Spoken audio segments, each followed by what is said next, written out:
Nathan stood on the edge of the old farmhouse porch, staring at the sunset as it painted the sky with strokes of orange and pink. This was the place where he and Caleb had grown up, back when life was simpler, back when they had been brothers in every sense of the word. Those days felt like a distant memory now, replaced by years of bitterness and silence. The letter had arrived 3 days ago, worn and smudged, but unmistakably Caleb's handwriting. Nathan had read it over and over, his emotions shifting between anger, hurt, and confusion. Caleb had written about his regrets, how he had lost everything but had finally found a measure of peace working on a farm in a small town miles away. He didn't ask for much, only forgiveness, if Nathan could find it in his heart. Please kindly subscribe, thank you. Nathan sighed and stepped inside. The letter sat on the dining table, taunting him. Caleb's betrayal was still fresh in his mind. The loan Nathan had co-signed, the promises Caleb had made, and the crushing debt that had followed when Caleb's business venture failed.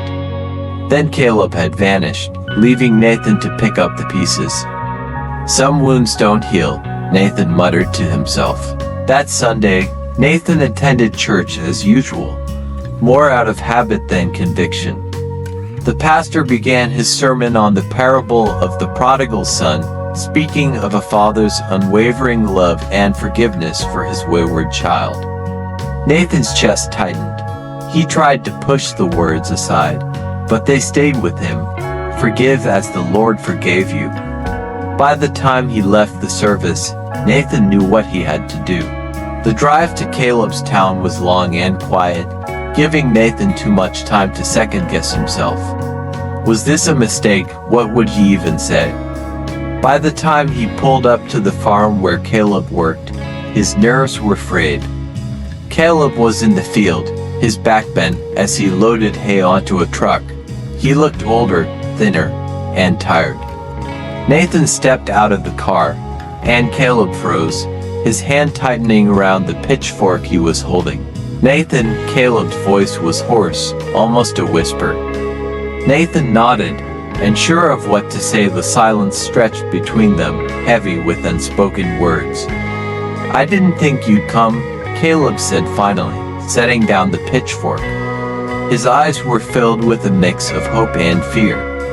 I'm so sorry, Nathan, for everything. I've wanted to say that for years, but I didn't know how to face you. Nathan's throat tightened. For years, he had dreamed of this moment. Imagine the satisfaction of hearing Caleb admit his wrongs. But now, standing here, he didn't feel triumphant, he just felt tired. I was angry, Nathan admitted. I blamed you for everything. And maybe I still do, a little, but I don't want to carry that anymore. Caleb's eyes filled with tears. I don't deserve your forgiveness, I know that. None of us do, Nathan said, his voice soft. But grace isn't about what we deserve. It's about what God gives us anyway. Caleb nodded, his shoulders shaking as he cried.